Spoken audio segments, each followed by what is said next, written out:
বাংলাদেশে এমন একটা ঘটনা ঘটে গেল যেই ঘটনার মধ্য দিয়ে প্রমাণ হলো যে তারা আসলে কোনোভাবেই অন্যায়ের কাছে কম্প্রোমাইজ করে না। আমি ভুলে যাই কিভাবে বুলেট চিত্র করেছে মুগ্ধকে, তুমি ভুলে যাও আবু সাঈদের বিশ্বাসে ভরা বুকটাকে।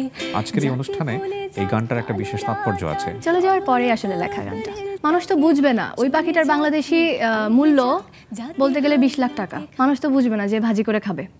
এটা হচ্ছে বাংলার মানুষ। মনের মধ্যে যদি ধাক্কা না লাগতো আমি এটা লিখতে পারতাম না। এত কম সময় আরো আসলে সৃষ্টি করে ধ্বংস থেকে হয়তো উঠেও দাঁড়াবে বাংলাদেশ, অন্য সবকিছুর দিক দিয়ে ঠিক হবে, কিন্তু মানুষের বিবেক কিভাবে ঠিক করব? তোমায় বড্ড ভালো লাগে, কত প্রশ্ন মনে জাগে, ভাবতে থাকি করলাম কি ভুল।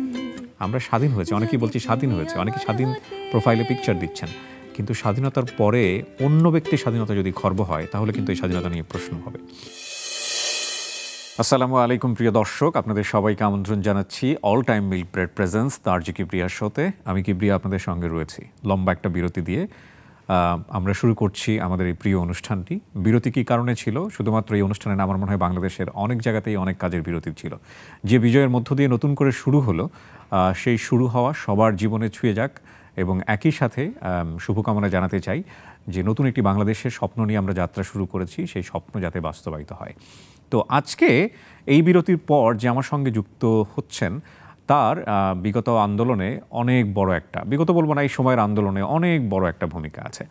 আমরা এই জেনারেশনটাকে ডিফাইন করছি জেনারেশন জি হিসেবে, এবং গতকালকে আমি এটা নিয়ে একটু পড়াশোনা করছিলাম। আমার অনুষ্ঠানে যারা টিম মেম্বার আছেন তারা আমাকে সহযোগিতা করছিলেন।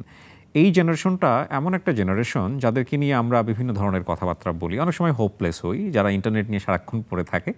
কিন্তু বাংলাদেশে এমন একটা ঘটনা ঘটে গেল যে এই ঘটনার মধ্য দিয়ে প্রমাণ হলো যে তারা আসলে কোনোভাবেই অন্যায়ের কাছে কম্প্রোমাইজ করে না। তো এই জেনারেশনেরই একজন আজকে আমার সঙ্গে আছেন এবং যাকে আপনারা দেখলেই চিনবেন, পারশা, রাইট? পুরো নামটা একটু নিজের মুখেই শুনতে চাই। পারশা মাহজাবিন পূর্ণি। পূর্ণি। সো তোমাকে ডাকনাম কি, মানে পারশা বলে সবাই সম্বোধন করে? বাসায় সবাই পূর্ণি ডাকে, আর এমনি মিডিয়াতে বা ভার্সিটিতে সবাই পারশাই বলে। পারশা বলে। সো তুমি কিসে পড়ছো এখন রাইট নাও? আমি নর্থ সাউথ ইউনিভার্সিটিতে পড়ছি। কোন ইয়ারে? এটা আমার 6th সেমেস্টার। সো এটা সেকেন্ড ইয়ার, রাইট।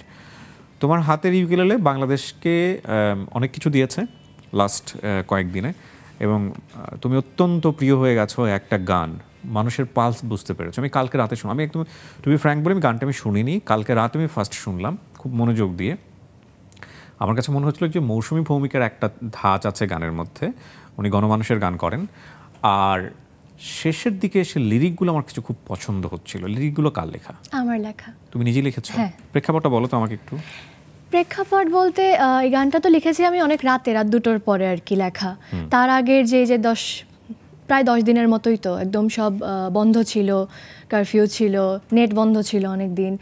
তো সব মিলিয়ে না একটা যে দম বন্ধ করা একটা পরিবেশ। আমি আমার ফ্যামিলির থেকে আলাদা ছিলাম। আমি যেহেতু ব্যাচেলার থাকি, ভার্সিটির কারণে একদিন মাত্র ক্লাস করতে পেরেছি নতুন সেমেস্টারে। সো এরপরে আসলে হয়েছে কি, আমি ওই আটকে গেছি, আর যেতে পারিনি বাসায়। তো আমি আর আমার একটা বান্ধবী দুইজন মিলে আর কি বাসায় 2টা বিড়াল নিয়ে এরকম করে আর কি জীবন কাটাচ্ছিলাম। তো একটা খুবই চাপা অস্বস্তি থেকে লেখা গানটা, এটা আগেও বলেছি। তো ওই রকমই হঠাৎ করে মাথায় সব একসাথে চেপে ধরে বসে তখন আর কি গানটা লেখা। খুবই কম সময়ের মধ্যে, বলতে গেলে 10 মিনিটের মধ্যে গানটা। মুগ্ধকে গানের মধ্য দিয়ে অন্যভাবে চিনিয়ে দেওয়া হয়েছে, অসাধারণভাবে চিনিয়ে দেওয়া হয়েছে। মানে এমন কি হলো যে মুগ্ধর ঘটনাটাকে অনেক বেশি ইনফ্লুয়েন্স করলো তোমাকে? মুগ্ধ, আবু সাঈদ, সবার ঘটনাই বলেছি, বাট মুগ্ধ আর সাঈদেরটা বেশি প্রথমেই হাইলাইট করেছি, পরে আরো অন্যদের নামও আছে। রাইট। আমার মনে হয় দর্শক যারা আপনারা দেখেছেন অলরেডি গানটা, তারা তো দেখেছেনই, কিন্তু আজকের এই অনুষ্ঠানে এই গানটার একটা বিশেষ তাৎপর্য আছে এবং একই সাথে ওর জীবনের অনেক কথাই এখানে উঠে আসবে। আমরা বরং গানটা ওর কাছ থেকে একটু শুনি, এবং এই গানটা বাংলাদেশের সমসাময়িক আন্দোলনের সাথে একটা ছোটোখাটো ইতিহাসও হয়ে গেছে। শোনাও না, মানে কি পরিমাণ ভিউজ হলো এই গানটা করার পরে, বলো তো একটু আমাকে। এটা আমার ফেসবুক পেজে 7 মিলিয়ন পার হয়ে গেছে, আর ইউটিউবে দিয়েছিলাম এমনিতে, ওখানে 3 লাখ পার হয়েছে। আর এমনিতে অন্য অনেকেই আর কি, হ্যাঁ, শেয়ার তো হয়েছে, আর অনেকে এমনি নিজেরা আপলোড দিয়েছে। আমি আসলে গানটায় ওভাবে কোনো কপিরাইট রাখিনি, যাতে সবাই এটা রাখা উচিত না, এটা এখন জনগণের প্রপার্টি হয়ে গেছে, সেটাই, সবাই যেন গাইতে পারে। আর অনেকে কভারও করেছে গানটা। জীবনের সাথে চলে নিশ্চিন্তে খান স্বাস্থ্যকর অল টাইম পান, অল টাইম হেলদি লাইফ। ভুলে যাই আমি, ভুলে যাও তুমি, ভুলে যাক পুরো জাতি, কিভাবে মানুষ মরেছে অকালে, কিভাবে কেটেছে রাতি। আমি ভুলে যাই কিভাবে বুলেট চিত্র করেছে মুগ্ধকে, তুমি ভুলে যাও আবু সাইদের বিশ্বাসে ভরা বুকটাকে। জাতি ভুলে যাক কালো রাত আর স্মরণ করুক রেলটাকে, চলে যাক নেট নিভে যাক জাতি হায়নাতে খাক দেশটাকে। চলো ভুলে যাই চোখে দেখা খুন, ধরে নি ওটা নাটক ছিল, ধরে নি সব ঠিকঠাক। এমন কত রাজাকার আসলো গেল, কত ফাইয়াজ প্রিয় জাফর আহাত পলকে যাই হারিয়ে। বেঁচে থাকো তুমি বেঁচে থাকি আমি লাশের উপরে দাঁড়িয়ে।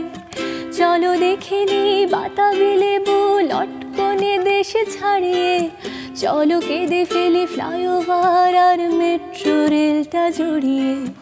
মূল্যবোধের রক্ত খরণ আকাশ থেকে ঝরো, মায়োপিক জাজে মুখ চেপে ধরে উপস্থাপিকা মারো। আমার শ্মশান বাংলা ভালো নেই আজ, তবু তাকে আমি ভালোবাসি। দুনিয়াতে পাই নরকের স্বাদ, বাংলা মাঝ গান ভাসিয়ে। গোধরে থাকুক আরো সের মানুষ, আঁকড়ে থাকুক গদি, পরে কোনো গানে ফিরবো আবার, এই প্রাণটা থাকে যদি। বাহ, অসাধারণ অসাধারণ, লিরিকটা অসাধারণ আমি বলবো, গায়কই ডেফিনেটলি অসাধারণ। লাস্ট লাইনটা না অনেক টাচ করে যায় আমাদেরকে। ইনফ্যাক্ট অবস্থাটা তো সেরকমই ছিল, তাই না? তুমি যখন লিখলে এই গানটা, মানে চিন্তা ভাবনা হয় না যে কি অবস্থা দাঁড়াবে? হ্যাঁ, গানটা লেখার ওই জন্য লাস্ট লাইনটা তো ওইটাই, যে আসলে আমি জানি না যে এই গানের পরে আর আমি গান লিখতে পারবো কিনা, ওই ভয় থেকেই লেখা। তারপরে কেমন লাগছে মানে এই অবস্থায় দাঁড়িয়ে, বাংলাদেশের এই অবস্থায় দাঁড়িয়ে? যেদিন বিজয় উল্লাস করলাম সবাই বিকালবেলা যে পতাকা নিয়ে, খুব ভালো লাগছিল তখন। কিন্তু তারপর থেকে আসলে মানে ওই সন্ধ্যাটার পর থেকে আসলে আবার একটু খারাপ লাগা, সাফোকেটেড হয়ে গেছি না আমরা কিছুটা? হ্যাঁ, একটু সাফোকেটেড বেশি লাগছে এবার। রাইট। আমরা যখনই অনুষ্ঠানটা ধারণ করছি, আমরা একটু তারিখটা বলে রাখি একটু। 7ই আগস্ট, এই দুপুর 3:15। এখন পর্যন্ত না মানে একটা আনস্টেবল সিচুয়েশন আমরা ফেস করছি। সো এই যে অনুষ্ঠানের মধ্য দিয়ে মেসেজটা দিতে চাই, আমরা বিভিন্ন জায়গায় দেখছি যে আমাদের যারা সংখ্যালঘু সম্প্রদায় রয়েছেন তারা ইনসিকিউর ফিল করছেন। আমরা বিভিন্ন জায়গায় দেখছি লুটপাট হচ্ছে, আমরা দেখছি যে আইন শৃঙ্খলা রক্ষাকারী বাহিনীদের উপরে হাত তোলা হচ্ছে। এগুলো নিয়ে আমি আমার ব্যক্তিগত পেজে অনেক লাইভ করেছি। আমার মনে হয় তোমার এখন করা উচিত, বলা উচিত যে এই ভ্যান্ডালিজমের মধ্যে যাতে আমরা না থাকি। হ্যাঁ, এবং যদি কেউ করতে চায় তাকে কিন্তু আমাদেরকে থামাতে হবে, নইলে যেটা হবে আমরা যে বিজয়টা পেয়েছি এটা অরক্ষিত হয়ে যাবে, এবং এটা কোনোভাবেই করা যাবে না। এবং কারা করছে আমরা জানি না, ডেফিনেটলি নিশ্চয়ই কোনো উদ্দেশ্য আছে। আর আমরা যদি রাগের বশবর্তী হয়েও করি এটা করা যাবে না। আমার অনুষ্ঠানের ধরন হচ্ছে, লাইক তোমার বয়স তো বেশি হয় নাই, তবুও তোমার বয়সের গল্পটা আমি একটু তুলে নিয়ে আসতে চাই। কেমন পরিবারে জন্ম, ছোটবেলাটা কোথায় কেটেছে একটু বিস্তারিত আমাদের। ছোটবেলা কেটেছে বগুড়ায়। আমি জানতাম না যে আপনার বাসা বগুড়ায়, এখানে আসার পরে জেনেছি। আমার অনেক ভাই ব্রাদার আছে এখানে বগুড়া। হ্যাঁ, এখানে তো অনেকেই আছে আসলে, ভালো লাগছে বগুড়া। রাইট। আমি যতটুকু জানলাম যে দিনাজপুরে বোধহয় তোমাদের আদি বাড়ি। হ্যাঁ, আমার দাদির বাসা দিনাজপুর, কিন্তু আমার জন্ম আসলে বগুড়াতেই থাকা হয়েছে। আব্বু আমার বগুড়া আজিল হক কলেজের প্রফেসর, এখন রিটায়ার্ড করেছেন কিছুদিন হলো। তো আমার জন্ম আসলে ওখানেই, আমার স্কুল কলেজ ওখানেই ছিল। তো বলতে গেলে আমি বগুড়ার, হয়তো আমার ফ্যামিলি না। ওকে, বিউটিফুল। সো বগুড়ার কোথায় তোমার কেটেছে? বগুড়া আসলে বিভিন্ন জায়গাতেই থাকা হয়েছে, ভাড়া ছিলাম তো। ও শহর কেন্দ্রিক, তো আজিল হক তো শহরেই। হ্যাঁ, একদম শহরের কাছে। বগুড়ার আঞ্চলিক ভাষা টান কিন্তু নাই তোমার ভাষার মধ্যে? নাই, কারণ আমার ভাষায় কেউ বলে না ওটা। আব্বুরটা কিছুটা দিনাজপুর আর আমার মায়ের ভাষা রাজশাহী, তো দুটার মিক্সচার আর কি। ওকে, ফাইন। কয় ভাই বোন? আমরা 3 ভাই বোন, আমার 2 ভাই, আমি মেজো আর কি। মেজো। সো প্ল্যান কি ছিল যে বড় হয়ে কি হব? মানে এখনো তো প্ল্যানের মধ্যেই আছো, বা এম ইন লাইফ ছোটবেলা থেকেই লাইক বাবা মা সেট করে দিয়েছে কিনা, বা তোমার নিজের কোনো চিন্তা ভাবনা আছে কিনা? আমার বাবা মা কখনো আসলে কোনো কিছু চাপিয়ে দেয়নি আমার উপরে। বলতে গেলে আমার নিজের ইচ্ছা থেকেই গান টান করা। একদম ছোটবেলা থেকে আমাকে গানের ক্লাসে, আর্টের ক্লাসে দিয়েছিল, আমি ছবি আঁকি। তো মেইনলি আমার বাসা থেকে খুব শিল্প জিনিসটাকে খুব বেশি সম্মান করা হয়, সম্মানের চোখে দেখা হয়। এজন্যই হয়তো তারা চেয়েছিল যে আমি ভালো কিছু করি। তবে কখনো ভাবিনি যে আমি মিডিয়াতে কাজ করব, গান করব, এভাবে না। নিজেদের মনের স্বস্তির জন্য গান গাওয়া আর কি, ওইভাবেই শেখানো হয়েছিল আমাকে। আর ক্যারিয়ার বলতে এটা আমি খুবই রিসেন্টলি আসলে পিক করেছি যে হ্যাঁ হয়তো গান নিয়ে আমি কিছু করব বা করছি, এখন যাই করছি। আর এছাড়া পড়াশোনাতে খারাপ ছিলাম না কখনোই, ভালোই ছিলাম। বিউটিফুল। সো এনএসইউতে কিসে পড়ছো? আমি বিবিএ পড়ছি ইন্টারন্যাশনাল বিজনেসে। তোমার মিউজিকের ব্যাপারটা তার মানে ছোটবেলা থেকেই ছিল? হ্যাঁ, একদম 3 বছর বয়স থেকে। 3 বছর বয়স থেকে? তো বাচ্চার কথাই বলা শেখে না? আমি তো ওই যে যখন কথা বলে শিখিনি তখনই আমার মা আমাকে রং পেন্সিল সব দিয়ে দিত সামনে, আমি ছবি আঁকতাম, গান গাইতাম। মানে একটা মেয়ে হওয়ার কারণে কি এরকম হলো যে অনেক কিছু যেটা মা স্বপ্ন দেখতো জীবনে করতে পারে না সবকিছু মেয়ের গিয়ে করাইতে হবে? হ্যাঁ হ্যাঁ, একদম। আমার মায়ের অনেক ইচ্ছা ছিল গান শিখবে, আসলে ফ্যামিলি রেস্ট্রিকশনস এর কারণে হয়নি, ব্রোকেন ফ্যামিলি থেকে এসেছে আর কি। সব মিলিয়ে আসলে হয়নি, লুকিয়ে লুকিয়ে গান করতো। একটা হারমোনিয়াম কিনে দিয়েছিল আম্মুর ফুপু আম্মুকে, ওটা হচ্ছে খাটের তলে রেখে লুকিয়ে লুকিয়ে করতো। ওই হারমোনিয়াম দিয়ে আমি আসলে গান শিখেছি। ওকে, তো এইভাবেই আর কি। বিউটিফুল। সো আমি যতদূর জানি যে তোমার বেসিক্যালি গান শেখা হয়েছে, আমরা যদি বলি শুদ্ধ সঙ্গীতের মাধ্যমে, right? Indian classical music. Indian classical music. So তুমি কার কাছে শিখলে? তোমার গুরুজি কারা? গুরুজি আসলে অনেকজনই ছিলেন। একদম শুরুতে যিনি ছিলেন উনি হচ্ছে আব্দুল আওয়াল, বগুড়ার। উনি মোটামুটি অনেক স্বনামধন্য একজন গানের। বগুড়াতে ক্লাসিক্যাল মিউজিক মানে করার মতো পরিবেশ আছে? ওনার কাছে আমি ক্লাসিক্যাল শিখিনি, ওনার কাছে আমি বেস শিখেছি, বেসিক যা আছে। হ্যাঁ, ক্লাসিক্যাল তো অবশ্যই, বাট একদম বেসিক। আর এরপর আসলে আমার শিক্ষক আসলে চেঞ্জ হয়েছে বিভিন্ন, যেরকম আমি রবীন্দ্রসঙ্গীত রবীন্দ্র পরিষদে শিখেছি, তারপরে নজরুল ইনস্টিটিউটে শিখেছি, তারপরে ছায়ানটে যাওয়া আসা হতো আমার, তারপরে আমি দেশ গান শিখেছি অন্য একজনের কাছে। এভাবে আসলে মানে এক একজন টিচার তো আসলে এক একটা বিষয়ে পারদর্শী ওইভাবে। যেরকম উচ্চাঙ্গ সঙ্গীত শিখেছি একজনের কাছে, উনি একজন মুক্তিযোদ্ধা, উনি লখনৌর টিচার ছিলেন, ওনার কাছে শিখেছি। সবকিছু বগুড়াতে? হ্যাঁ, বগুড়াতে। বাবা, বগুড়া এত কিছুতে এনরিচ? হ্যাঁ, বগুড়া অনেক, আসলে কালচারালি বগুড়া অনেক রিচ। আমার জন্ম বগুড়াতে, আমি 2000 সালে ঢাকা ইউনিভার্সিটির কারণে বগুড়া ছাড়ি। আমার ডেফিনেটলি আমার পরিবার বগুড়াতেই থাকেন, কিন্তু আমি এত কিছু জানি না বগুড়া সম্পর্কে। এইটা আমার একটা বিশাল ব্যর্থতা, definitely. So it's good, very good. তার মানে তোমার পড়াশোনার জন্যই মূলত তোমাকে ঢাকাতে থাকতে হচ্ছে, আমি যদি ভুল না করে থাকি? হ্যাঁ, আসলে পড়াশোনার জন্য তো অবশ্যই। আর আমি ইচ্ছা করি ঢাকাতেই আর কি শিফট হতে চেয়েছি। আমি রাজশাহী ইউনিভার্সিটিতে চান্স পেয়েছিলাম, বিউপি তো আমার হয়েছিল। পরে আমি ইচ্ছা করি ঢাকাতে আর কি শিফট হয়েছি, যে আমি এখানে আসলে কাজ করতে চাই গান নিয়ে। যদি গান নিয়ে আগাতে চাই তাহলে ঢাকাতেই থাকতে হবে, এখানে অন্য কোথাও থাকলে আসলে হবে না। সো তোমার প্রথম ক্লিকের জায়গাটা তাহলে একটু আসি আমরা, যে মিডিয়া কেন্দ্রিক ক্লিক যেটা আমরা বলি, যে লাইক আমি যতদূর জানি যে তুমি তো বিজ্ঞাপন চিত্র বোধহয় অভিনয় করেছো, ইতো কাজ করেছো। সো প্রথম ঘটনাটা কোনটা? এটা প্রথম ঘটনা বলতে আমার একদম শুরু হচ্ছে, আমি ইউটিউবে গান করতাম, তখন কাভার সং করতাম বলতে গেলে। তো ওই কাভার থেকে 2019 সালে প্রথম আমি কাভার শুরু করি ইউটিউবে। এরপরে করোনার টাইমে আসলে তখন তো সবাই ঘরে বসা, তখন আরও কাভারের পরিমাণ বাড়িয়ে দিয়েছিলাম, তখনই আর কি মানুষ আমাকে প্রথম চিনে। কাভার আর্টিস্ট হিসাবে তখন চিনতো, তখন আমার নিজের গান ছিল না। আর আমার একটা ট্রেডমার্ক বা সিগনেচার যে আইটেম, সেটা হচ্ছে আমার পাখি। আমার ঘাড়ে পাখি বসে গান গায়, এটা সবাই চিনে। নাও আমার মনে হচ্ছে ওকে তো আমি দেখেছি। হ্যাঁ, ওইটাই, মানে পাখির কথা বলি। তুমি আজকে আমাদের জন্য মোনালিসা নিয়ে আসছো, ও তো তোমার পাশেই বসেছিল। তুমি কি পশু প্রেমী নাকি? অনেক অনেক। আচ্ছা, বাসায় সাপটাপও আছে? সাপ নেই। ওকে, পশুপ্রেমী বলতে তুমি কি কি ধরনের পছন্দ করো, কি ধরনের পেট আছে তোমার? পাখি আছে, পাখি প্রেমী মোনালিসা আছে, হ্যাঁ, আর হচ্ছে আমি বাইরের কিছু স্ট্রিট ডগ, স্ট্রিট ক্যাট, এদেরকে আমি খেতে দেই। ওদেরকে তো আসলে বাসায় আনতে পারি না, কারণ বাসায় অলরেডি আমার আছে অনেকেই। তো এগুলোই আসলে পালার ইচ্ছা আছে অনেক কিছুই, কিন্তু আসলে ফ্ল্যাট বাসায় তো পালা যায় না সবকিছু, মেইনটেইন করাটা খুব ডিফিকাল্ট হয়ে যায়, খুবই ডিফিকাল্ট হয়ে যায়। সো আমরা যে গল্পটাতে ছিলাম, যে বগুড়াতে তুমি শিখছিলে এবং তোমার প্রথম চেনাটা ইউটিউবে তুমি বোধহয় নিজে মিউজিক করছিলে। হ্যাঁ, আমি তখন গিটার বাজিয়ে বা কিবোর্ড বাজিয়ে তখন আমি গান করতাম। তো ওভাবেই মানুষ আমাকে প্রথম চেনে। জীবনের সাথে চলে নিশ্চিন্তে খান স্বাস্থ্যকর অল টাইম পান, অল টাইম হেলদি লাইফ। পার্শ্বার কোলে রয়েছে মোনালিসা। সো মোনালিসাকে একটু আমাদের পরিচয় করিয়ে দেই।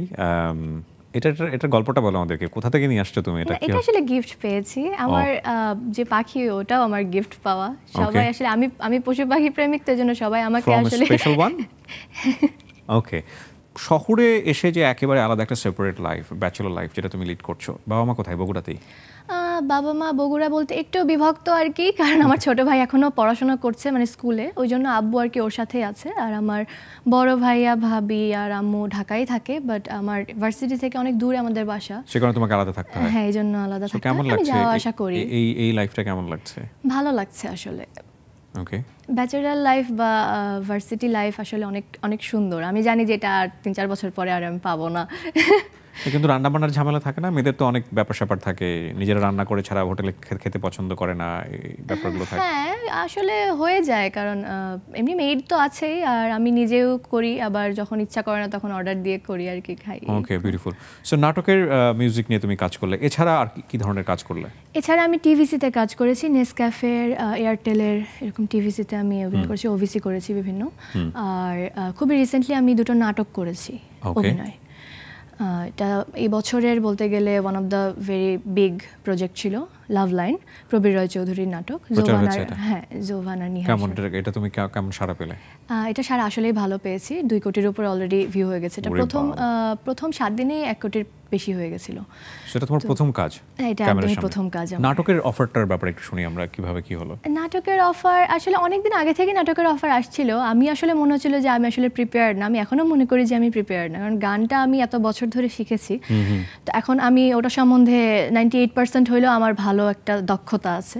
অভিনয়ে আমি একেবারেই নতুন, তো আমি চাইনি যে আরেকটু প্রিপেয়ার্ড হয়ে আসতে। তো এখনো অনেক অফার আসে, ভালো ভালো অফার আসে, ইভেন মুভিরও অফার আসছে অনেকগুলো। আমি আসলে করিনি বা করতে চাচ্ছি না আপাতত, কারণ আমি শিখে করতে চাচ্ছি। জোভানের সঙ্গে তোমার প্রথম কাজ হচ্ছে লাভ লাইন? হ্যাঁ, পরের কাজটা জোভান ভাইয়া এবং পর্ষিয়াপুর সাথে প্রথম ভালোবাসা, ওটা ভ্যালেন্টাইন নাটক। লাভ লাইনের এটা প্রেক্ষাপটটা কেমন ছিল, বা তুমি অভিনয় করতে গিয়ে কি ধরনের এক্সপেরিয়েন্স হলো, কোনো মজার কোনো এক্সপেরিয়েন্স আছে কিনা ওখানে? অভিনয়ের এক্সপিরিয়েন্স খুবই ভালো আসলে, মানে সেকেন্ড নাটকটা করার পরে বুঝতে পারছি যে ফার্স্ট নাটকেরও মানে এক্সপিরিয়েন্স অনেক ভালো ছিল। আচ্ছা, কারণ সবার সেট আসলে সেম না, এটা তো সত্যি, সবার কাছে কমফোর্টেবল না। হ্যাঁ, এক একজন এক এক রকম আসলে। ওকে, সো চিন্তা ভাবনা কি তুমি নাটকেই সময় দিবা কিনা, বা মিডিয়াতেও বেশি বেশি সময় দিবা কিনা? দিব আসলে, আগে আমার গানটা নিয়ে আগানো উচিত বা ইচ্ছা আছে। গানটা মানে গানই তোমার প্যাশন? হ্যাঁ, গানটা আমি ভালোবেসে করি, আর নাটকটা সবাই চায় দেখে করি। ওটার প্রতি এখনো ওরকম ভালোবাসা আসেনি। কিন্তু নাটক তো তোমার একটা মানে বিশাল পপুলারিটি এনে দিয়েছে। তোমাকে সবাই চিনছে কি দিয়ে, গান দিয়ে নাকি নাটক দিয়ে? নাটক দিয়ে আসলে আমাকে প্রথমে চিনেছে, কারণ গানটা তো আগে কাভার যেটা করতাম ওটার একটা আলাদা দর্শকই ছিল, ওরা এখনো আমার পেজে অলরেডি এক্সিস্টিং, কিন্তু একটা ম্যাস পপুলেশন আসলে নাটক দিয়ে আমাকে চিনেছে। ইভেন আমার বাড়িওয়ালা এসেছিলেন না অনেকদিন আগে, মানে ওনারা কখনো আসেন না, আসার পর ওনার মেয়ে আমাকে বলছে, আপু তুমি নাটক করো না? মানে আমি গান গাই সেটা সে জানে না, কিন্তু আমি নাটক করি এটা সে জানে। তো এমন আর কি, যে গান এত বছর ধরে করি, তারপরেও হয়তো এখন রিসেন্টলি হয়তো এই গানের জন্য মানুষ আমাকে চেনা শুরু করেছে নতুনভাবে। কিন্তু আমরা ওই তোমার গানটাকে টাইটেল দিয়েছো তুমি, যে গানটা করলে শুরুতেই, চলো ভুলে যাই। চলো ভুলে যাই, চলো ভুলে যাই গানটা পপুলার হলো। আমরা জানি যে আরেকজন র্যাপার আছেন হান্নান, এবং ওরটাও খুবই পপুলার হয়েছে, আমি টিকটকে প্রচুর দেখেছি, লাইনগুলো মানুষ নিয়েছে। তো ওকে তো অ্যারেস্ট করা হয়েছে আমি যতদূর জানি, এখন ছেড়ে দিয়েছে বোধহয়। তো তোমার ভয় করছিল না ওটা জানার পরে, যে না আমার না কি হয়ে যায়? একটু তো ভয় করছিলই, তবে আমার আসলে একে তো মেয়ে, একটা প্রিভিলেজ তো আছেই। ওকে ফাইন, সাইড ইফেক্ট অত চিন্তা করো না? এত চিন্তা করিনি, তার উপরে আসলে অনেক মানে আমার জীবনে অনেক ভালো ভালো মানুষদের সাথে আমার ওঠা বসা আছে আর কি। তো আমি ওই জায়গা থেকে আসলে একটু সাহস পাচ্ছিলাম যে হয়তো কিছু হবে না, কিছু হলে আমার ব্যাকআপ আছে। ওকে, ভেরি অনেস্ট ওপিনিয়ন। ব্যাকআপ খুব ইম্পর্টেন্ট আমাদের লাইফে। ওকে, সো আমাদেরকে একটু কিছু শোনাও। আমাদের যেহেতু অনেকক্ষণ ধরে কথা বলছি, আমাদের দর্শকরা এক্সপেক্ট করবেন যে কোনো একটা গান হোক, কি শোনাবে আমাদেরকে? তোমায় হৃদে মাঝারে রাখবো, ছেড়ে দেব না, তোমায় হৃদ কমলে রাখবো, ছেড়ে দেব না। ও তাই ছেড়ে দিলে সোনার গৌর আর তো পাবো না, খ্যাপা ছেড়ে দিলে সোনার গৌর আর তো পাবো না, না না না আর পাবো না। তোমায় হৃদ মাঝারে রাখবো, ছেড়ে দেব না, তোমায় হৃদ কমলে রাখবো, ছেড়ে দেব না।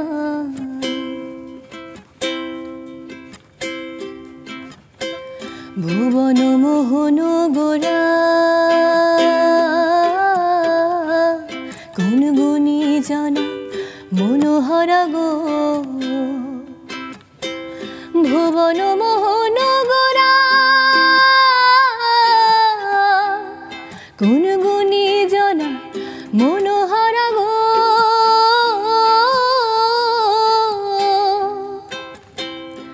তা সে রাধার প্রেমে মাতোয়ারা রাধার প্রেমে চাঁদ গৌর আমার রাধার প্রেমে মাতোয়ারা ধুলায় যায় ভাই গড়া গড়ি যেতে চাইলে যেতে দেব না না না না ওরে যেতে চাইলে যেতে দেব না না না না না না না যেতে দেব না তোমায় হৃদ মাঝারে রাখবো ছেড়ে দেব না তোমায় হৃদ কমলে রাখবো ছেড়ে দেব না এমন যদি হতো আমি পাখির মতো উড়ে উড়ে বেড়াই সারাক্ষণ এমন যদি হতো আমি পাখির মতো উড়ে উড়ে বেড়াই সারাক্ষণ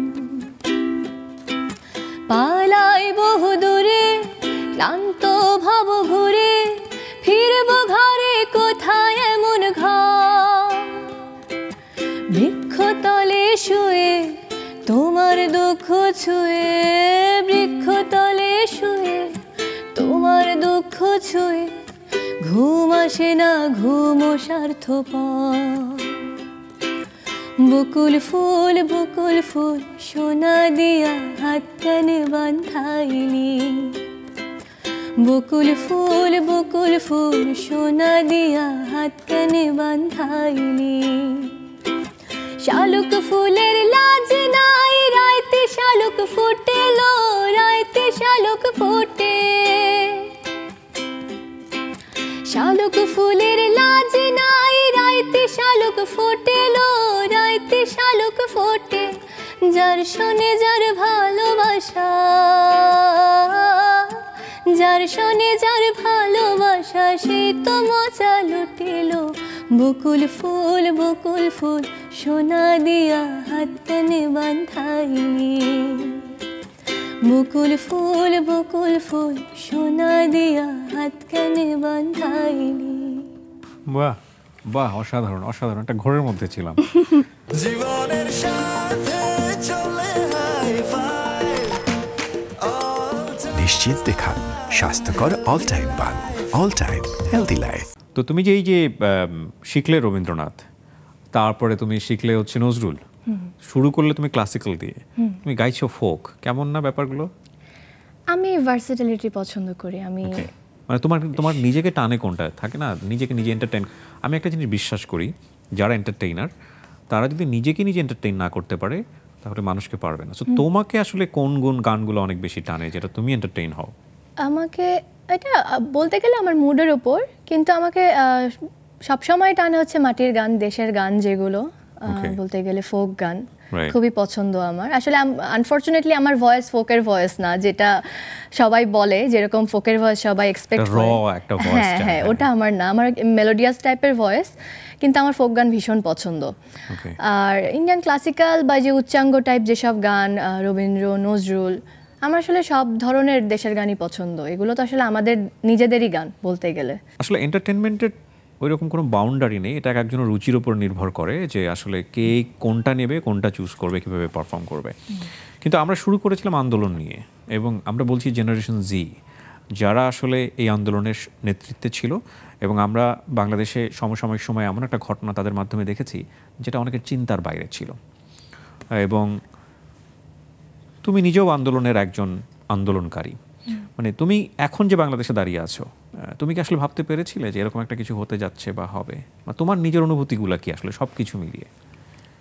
এরকম বলতে কি, যে এই আন্দোলন, সরকার পতন বা বিজয়, যেটাই বলি না কেন, সরকার পতনটা কখনো ওভাবে চিন্তা করিনি আসলে। আচ্ছা, আন্দোলন আমরা কিন্তু কেউই চিন্তা করিনি। হ্যাঁ, মানে যখন 9 দফা দিল তখনও কিন্তু আসলে চিন্তা করিনি যে সরকার নেমে যাবে। এটা খুবই একদম শকিং একটা বিষয় লাস্ট মোমেন্টে। ডেফিনেটলি। এবং শুধু শকিং ব্যাপারটা আরও বেশি আমি মনে করব যে লেজিটিমেট হয়ে গেল কেন, এই যে যাদের কথা তোমার গানে এসছে এভাবে মারা, এবং শুধু মারলো না, এটাকে কিন্তু তুমি যদি দেখো এটার কিন্তু নাম্বার অনেক বড়, অনেক বড়, আর ম্যাক্সিমামটা লুকিয়ে রাখা হচ্ছে। এখন বের হচ্ছে এগুলো আস্তে আস্তে। হ্যাঁ, খুবই ভয়ঙ্কর ছিল কিন্তু খুবই বিষয়গুলো। ভয়ঙ্কর এটা, যে গণকবর দিয়ে দিচ্ছে। আমি চিন্তা করতে পারি না যে এরকম কিভাবে, যে মা বাবা জানেও না যে বাচ্চা মারা বাচ্চা গেছে। কোথায় আছে। সো তোমার আগামীর বাংলাদেশ দেশ নিয়ে চিন্তা কি? কারণ দেশটা তো আসলে তোমরাই সামনের দিকে এগিয়ে নিয়ে যাচ্ছ, আমরা তো বুড়ো হয়ে যাচ্ছি, আমাদের সময় প্রায় কি বলে? অস্তা চলে যাওয়ার। হ্যাঁ, তো ঢাকা ইউনিভার্সিটিতে আমি নিজেও ঢাকা বিশ্ববিদ্যালয়ে পড়েছি। হ্যাঁ, মানে ঢাকা ইউনিভার্সিটিতে যখন আন্দোলনটা শুরু হয় তখন আমি জানতাম যে এটার একটা সিগনিফিকেন্স আছে এবং এটা স্প্রেড করবে যদি কোনো কারণে এটাকে মিসলিড করা হয়, সারা বাংলাদেশে এটা ছড়িয়ে যাবে। এবং একের পর এক যখন হচ্ছিল তখন আমার কাছে মনে হচ্ছিল যে আমি কেন আরও 20টা বছর আগে আমি কেন নিজে সরাসরি থাকতে পারছি না। আমি তো একজন কন্টেন্ট ক্রিয়েটার, আমার নিজে থেকে অনেক কিছু বলার সুযোগ ছিল না সোশ্যাল মিডিয়াতে, ওইভাবে বলতেও পারছিলাম না, কারণ বললে এটা কোন দিকে যাবে, কি হবে না, অনেক কিছু চিন্তা ভাবনা করে বলতে হয়েছে। কিন্তু তোমাদের বয়সে তো চিন্তা করতে হয় না। হ্যাঁ, সেই কারণেই প্রশ্নটা করে যে আসলে কি দেখতে চাও, কিভাবে দেখতে চাও বাংলাদেশকে? বাংলাদেশকে যেভাবে দেখতে চাই সেভাবে তো আসলে কখনো পাবো না, এটা জানি। কেন পাবে না? তোমরা গড়ে নেবে। আমরা গড়ে নেব, আমরা তো ঐক্যবদ্ধ না, আমরা এক একজনের মতামত এক এক রকমের। না, সেটার একটা বিউটিফিকেশন হতে পারে, লাইক সবাই মতামত দিবে, সবাইকে নিয়েই তো আমাদের বাংলাদেশ। হ্যাঁ, তোমাকে যখন আমি বিরতিতে ছিলাম তখন মোস্তফা সরোয়ার ফারুকীর চমৎকার একটা লেখা এখানে এসছে, আমি একটু আগে দেখছিলাম। আমি এই স্ট্যাটাসটা একটু পড়ে শোনাতে চাই আপনাদেরকে। আমি জানি না এটা অনুষ্ঠানে থাকবে কিনা, এটা 50 মিনিট আগে উনি দিয়েছেন, খুব চমৎকার একটা স্ট্যাটাস, আমি তোমাকে পড়ে শোনাই। আমি মনে করি অন্তর্বর্তীকালীন সরকার ক্ষমতা নেওয়ার পর প্রথম কাজ হবে 32 নম্বরের বাড়ির পুনর্বাসনের কাজ করা, যেটা পুড়িয়ে দিয়েছে দুর্বৃত্তরা, তুমি নিশ্চয়ই জানো। এই বাড়িকে আগের চেহারায় ফিরিয়ে নিয়ে আসা এবং অন্তর্বর্তীকালীন সরকার প্রধান প্রফেসর ইউনূসের উচিত হবে নিজেই বাড়িটা ভিজিট করা। তিনি এই বাড়ি ভিজিট করলে একটা সিগনিফিকেন্স তৈরি হবে, একটা বার্তা দেবে। এছাড়া দেশের বিভিন্ন জায়গায় বীর শ্রেষ্ঠদের ভাস্কর্য ভাঙচুর করা হয়েছে, এগুলো সব ঠিকঠাক করে আগের অবস্থায় ফিরিয়ে আনতে হবে। বাংলাদেশে মন্দির থাকবে, মসজিদ থাকবে, প্যাগোডা থাকবে, গির্জা থাকবে, বোরকা থাকবে, জিন্স থাকবে, সব কিছু থাকবে বহুজনের এই সমাজে। কি চমৎকার একটা লেখা না? চমৎকার। তো এই বাংলাদেশটাই তো আসলে তোমরা চাও। অবশ্যই, কিন্তু এবং আমরা স্বপ্ন দেখি। আমাদের সংখ্যাটা আসলে কম, মানে আমরা না, আমার মনে হয় না। আমি খুবই আশাবাদী পাশা। এবং আমাদের এখন পজিটিভ বিষয়গুলোকে অনেক বেশি স্প্রেড করতে হবে। হ্যাঁ, ধ্বংসযজ্ঞের মধ্যে আমরা আছি ডেফিনেটলি, কিন্তু আমাদেরকে মাথায় রাখতে হবে যে ওই ফিনিক্স পাখির মতো, গ্রিক উপনিষদ একটা খুব চমৎকার গল্প আছে যে ফিনিক্স যখন মারা যায় তখন সে অনেকগুলো চারপাশ থেকে, আজকে প্রোগ্রামটা ও করছে না আমি করছি, বাই দ্য ওয়ে, আমি বোধহয় অনেক বেশি কথা বলছি, সরি। সো অনেকগুলো খড়কুটো নিয়ে এসে সে আগুন জ্বালিয়ে দেয়, তারপরে সেখানে সে পুড়ে ছাই হয়ে যায়, ভস্ম হয়ে যায়, এবং তারপরে সেখান থেকে ছোট্ট একটা ফিনিক্স বের হয়, সে আবার ডানা মেলে আকাশে ওড়ে। সামথিং লাইক দ্যাট, জীবনের একটা পার্ট শেষ হয়, আরেকটা পার্ট শুরু হয়, ধ্বংসের মধ্য থেকেই শুরু হয়। ধ্বংস থেকে শুরু হয়, ধ্বংস থেকে হয়তো উঠেও দাঁড়াবে বাংলাদেশ, যেরকম ভাঙচুর হয়েছে বা যাই হয়েছে, হয়তো এখান থেকে ফাইন্যান্সিয়াল বা অন্য সব কিছুর দিক দিয়ে ঠিক হবে, কিন্তু মানুষের বিবেক কিভাবে ঠিক করব, এটার জন্য আমাদের কাজ করতে হবে। এটা নিজেদের কাজ করতে হয়, এটা আমি কাজ করে অন্য একজনের বিবেক চেঞ্জ করতে পারবো না। পারবে, তোমরা মিউজিক করবে, তোমরা মিউজিকের মধ্য দিয়ে বলবে যে মেসেজটা দিতে চাও, সেটা মিউজিক নিয়ে বলবে। যে অন্য কাজ করছে সে ওটার মধ্য দিয়ে বলতে চাইবে। দিন শেষে মানুষই মানুষের পথ দেখাবে। হ্যাঁ, কিন্তু কোনোভাবে সাপ্রেস করে নয়, মানে একজন বলতে চায় তাকে দমিয়ে দিলাম, তার কথা বলতে দিব না আমি। হ্যাঁ, আমার তার কথা পছন্দ হচ্ছে না, আমার হাতে ক্ষমতা আছে বলে তাকে আমি মানে শেষ করে দিলাম, এটা যাতে কখন না হয় বাংলাদেশে। চলো আমরা একটা গান শুনি, কি শোনাবে আমাদেরকে?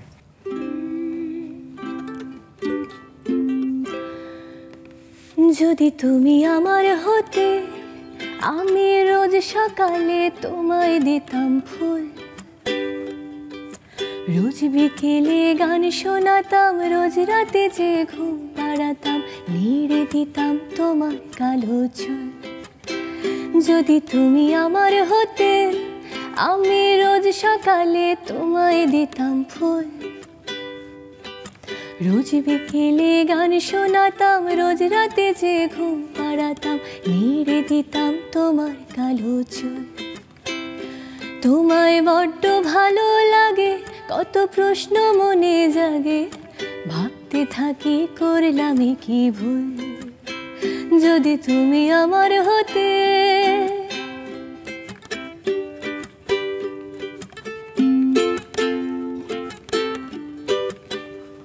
আমার খুব ইচ্ছে হয় তোমায় আটকে রাখি আমার মনের খাঁচায়, গান শুনিয়ে আদর করে তোমার মতো নিঠুর হয়ে আমার মতো একটুখানি না চাই। আমার খুব ইচ্ছে হয় তোমায় আটকে রাখি আমার মনের খাঁচায়, গান শুনিয়ে আদর করে তোমার মতো নিঠুর হয়ে আমার মতো একটুখানি না চাই। আমি দুঃখ ভুলে যাই তোমায় দেখতে যদি পাই, তুমি রোজ সকালে আমার দেয়া ফুল পুরো মাথায়। যদি তুমি আমার হতে আমি রোজ সকালে তোমায় দিতাম ফুল, রোজ বিকেলে গান শোনাতাম, রোজ রাতে যে ঘুম পাড়াতাম, নেড়ে দিতাম তোমার কালো চুল। কি সুন্দর গাও তুমি, বাহ অসাধারণ। কে লিখেছে এটা? আমি। তুমি নিজে লিখেছো, নিজেই শুরু করেছো? খুবই চমৎকার। তো যার চুল নাড়ার ইচ্ছে ছিল ওই ব্যক্তি কোথায়? নাই, চলে গেছে। আহা, চলে যাওয়ার পরে আসলে লেখা গানটা। ওকে, আগে লিখলে তো থাকতো। হয়তো না, এই যে দেখো, মানে এই যে খুব সুন্দর একটা বিষয় আমাদের হঠাৎ করে মাথায় আসলো, যে কোনো মানে ধাক্কা থেকেই বোধহয় ভালো কিছু হয়, তাই না? এবং এই যে ধাক্কাটা তুমি যদি না খেতে এত সুন্দর একটা গান হতো না। হ্যাঁ, ইভেন ওই চলো ভুলে যাওয়ারটাও তাই। ওটা যদি Exactly. আমার যদি একদম মনের মধ্যে যদি ধাক্কা না লাগতো আমি ওটা লিখতে পারতাম না, এত কম সময় আরো ধ্বংসই আসলে পারতাম না। সৃষ্টি করে। সো আজকে যে বাংলাদেশটাকে আমরা দেখছি, এটা নিয়ে এত বেশি মানে হতাশ হওয়ার কারণ নাই। এই বাংলাদেশটা যাতে আর কখনো রিটার্ন না আসে, সেটার জন্য আমাদের কাজ করতে হবে, রাইট? সেটা তো করতেই হবে, তবে কিছু কিছু জিনিস নিয়ে আসলে মানে আমি ওগুলো এড়াতে পারছি না, এই জন্য আসলে আমার মনটা বেশি খারাপ। আমি এখানে আমাকে তো এখানে আসতে বলেছে 3 দিন আগে কথা হয়েছিল মনে হয় যে আসার কথা এখানে। তখন আমি চিন্তা করেছিলাম যে আমি এগুলো বলবো, আমি এগুলো করতে চাই দেশের জন্য, বা এসব করলে ভালো হয়। কিন্তু এই গত 2 দিনের চিত্র দেখে না আসলে আমার কিছু ভরকে গেছে। বলার, হ্যাঁ মানে ভরকে গেছে, হ্যাঁ আমার ভরকে বলার আর গেছে। কিছু নাই। যেরকম এই যে পশু পাখিগুলো, হ্যাঁ। গণভবনে থাকা পশু পাখিগুলো, হ্যাঁ, মানে আমি নিজে পার্সোনালি মানে অনেক বড় অ্যানিমাল লাভার, সেই হিসাবে ঠিক আছে, Right. কিন্তু নর্মাল মানুষ আমার মনে হয় যে হয়তো পশু পাখি ওরকম পছন্দ করে না, তারও মনে লাগার কথা যদি সে মানুষ হয়। এক্স্যাক্টলি, এভাবে এক্স্যাক্টলি। ইভেন আমি দেখলাম যে পাখি এভাবে করে একটা পাখি এভাবে ডানা ধরে তুলে নিয়ে যাচ্ছে, মানুষ তো বুঝবে না ওই পাখিটার বাংলাদেশি মূল্য বলতে গেলে 20 লাখ টাকা। মানুষ তো বুঝবে না যে ভাজি করে খাবে, এটা হচ্ছে বাংলার মানুষ। তো আমি এগুলোকে কি বলবো বল, এই জায়গা Exactly, থেকে আসলে আমাদের কথা বলতে হবে পাশা। আমরা আসলে এই বিষয়গুলো নিয়ে কথা বলছি। আমি ফেসবুকে 2 বার লাইভে গিয়েছি, প্রায় 50 থেকে 60 লাখ মানুষ ওটা দেখেছে। একটা মানুষও বলেনি কাজটা ভালো হচ্ছে। এটা ক্ষোভের বহিঃপ্রকাশ, এবং এগুলো আমাদের থামাতে হবে। এই রিয়েলাইজেশনগুলো আসলে আমরা তো এভাবে উদযাপন করতে অভ্যস্ত না। হ্যাঁ, আমরা কিন্তু এভাবে উদযাপন করতে অভ্যস্ত না। এইরকম একটা ঘটনা আমরা এক্সপেক্টও করিনি। সো এই জায়গাটা থেকে এই উদযাপনগুলো যেগুলো হচ্ছে, সেগুলো নিঃসন্দেহে আমাদেরকে অনেক বেশি কষ্ট দেয়। জীবনের সাথে চলে হাই ফাই, নিশ্চিন্তে খান স্বাস্থ্যকর অল টাইম পান। All Time healthy life. পাশা, কি পরিচয়ে পরিচিত হতে চাও ভবিষ্যতে? বাংলাদেশের টপ আর্টিস্টদের একজন, লাইক মিউজিকে?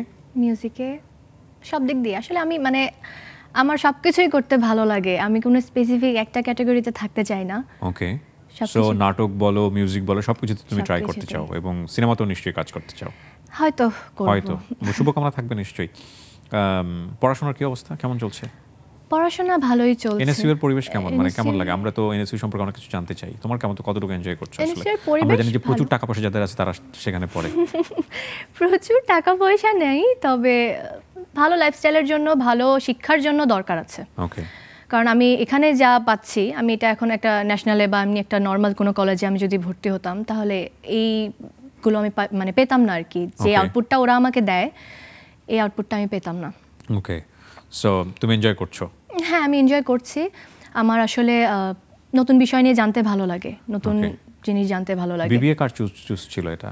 আমার নিজেরই। আমি ইন্টারেও আমার কমার্সে আমি নিজেই নিয়েছিলাম। সবাই, আমি ভালো স্টুডেন্ট ছিলাম দেখে সবাই সায়েন্স করে একদম মাথা খারাপ করে দিচ্ছিল, পরে আমি 1 মাস সায়েন্স নিয়েছি। ইন্টার কি তুমি বগুড়াতেই করেছো? হ্যাঁ, কোথায় পড়েছো? Bogura Millennium Scholastic School and okay, college. Okay. তো আমরা অনুষ্ঠানটা শেষ করব, এবং তোমার যে বয়স, সেই বয়স থেকে সামনের দিকে অনেক কিছু করার সুযোগ থাকে। তো আমরা নিশ্চয়ই শুভকামনা জানাই। তোমার মতো করে তুমি যেভাবে চিন্তা করছো যে টপ আর্টিস্ট হতে চাও, মানুষ তার স্বপ্নের সমান বড়। আমরা চাইবো যে তুমি টপ আর্টিস্টই হও। অনেক শুভকামনা থাকছে। আমরা শেষ করার আগে তুমি যদি দর্শকদের কিছু বলতে চাও বলে একটা গান করবে, আমি গানের আগে বিদায় নিয়ে নেব, গান করতে করতে আমরা বাড়ি যাবো। কিছু কি বলতে চাও দর্শকদের? এটাই বলবো যে আসলে এত কষ্ট করে যেই অর্জনটা আমাদের, এটা আসলে যেন বৃথা না যায়, এটাকে নষ্ট যেন না করা হয়। Right. উল্লাস করছে ঠিক আছে, হয়তো একটা ক্ষোভ থেকে জিনিসটা করা, তাদের পার্সপেক্টিভ থেকেও আমার বুঝতে হবে, আমারটা চাপিয়ে দিলেই হবে না। Right. হয়তো তাদেরও ক্ষোভ থেকে এই জিনিসগুলো করা, কিন্তু কিছু কিছু জিনিস আসলে চাইলেই করতে হবে এমনটাও না। নিজেকে কন্ট্রোল করা অনেক বড় একটা বিষয়, যেটা আমাদের সবার মধ্যে থাকা উচিত। এক্স্যাক্টলি সেলফ কন্ট্রোল থাকতে হবে। রাইট। পার্শ্বের সাথে মিলিয়ে আমিও এই কথাটাই বলতে চাই। আমরা পুরো অনুষ্ঠান জুড়ে একটা জায়গায় ফোকাস করবার চেষ্টা করেছি যে বিজয় তখনই মহিমান্বিত হয়, বিজয়ের মর্মার্থ তখনই অনেক বেশি স্প্রেড আউট হয় যদি আমরা সেই বিজয়টাকে গণমানুষের বিজয় এবং প্রত্যেকটা মানুষের বিজয় হিসেবে অর্জন করতে পারি বা রক্ষা করতে পারি। আমরা ছোটোবেলায় পড়েছি যে স্বাধীনতা অর্জনের চেয়ে স্বাধীনতা রক্ষা করা কঠিন। আমরা স্বাধীন হয়েছে, অনেকেই বলছি স্বাধীন হয়েছে, অনেকে স্বাধীন প্রোফাইলে পিকচার দিচ্ছেন, কিন্তু স্বাধীনতার পরে অন্য ব্যক্তির স্বাধীনতা যদি খর্ব হয় তাহলে কিন্তু এই স্বাধীনতা নিয়ে প্রশ্ন হবে। সুতরাং আমরা কোনোভাবেই আপনার প্রতিবেশী, সে যেই হোক, মাইনরিটি হোক কিংবা অন্য ধর্মের হোক, অন্য মতের বিশ্বাসী হোক, তার যাতে কোনো প্রকার ইনসিকিউরিটি না হয় সে বিষয়টি খেয়াল রাখা আমাদের প্রধানতম দায়িত্ব। তো সেই বাংলাদেশের প্রত্যাশা করি আমরা শেষ করছি। পাশা, আমরা একটা গান শুনতে শুনতে বাড়ি ফিরবো। কি শোনাবে আমাদেরকে? তাকে খুব যে ভালো লাগছে, কত প্রশ্ন মনে জাগছে, আরে ধূসর আকাশ হচ্ছে খুব রঙিন। এক ছোট্ট মেঘের দেশে সে একটুখানি এসে আমায় ডাক দিল যে আঙুলের কোণে। আমি তারই কাছে জব্দ, মনে আঁকছি নতুন শব্দ, তাকে ঘিরে স্বপ্ন বুনছি আনমনে। আমি মনকে যত বোঝাই সে বোকা কখনো বোঝে নাই, মনের গভীরে চিরচেনা মুখ তাকে দেখতে পাই। তাকে খুব যে ভালো লাগছে, কত প্রশ্ন মনে যাচ্ছে, আর ধূসর আকাশ হচ্ছে খুব রঙিন।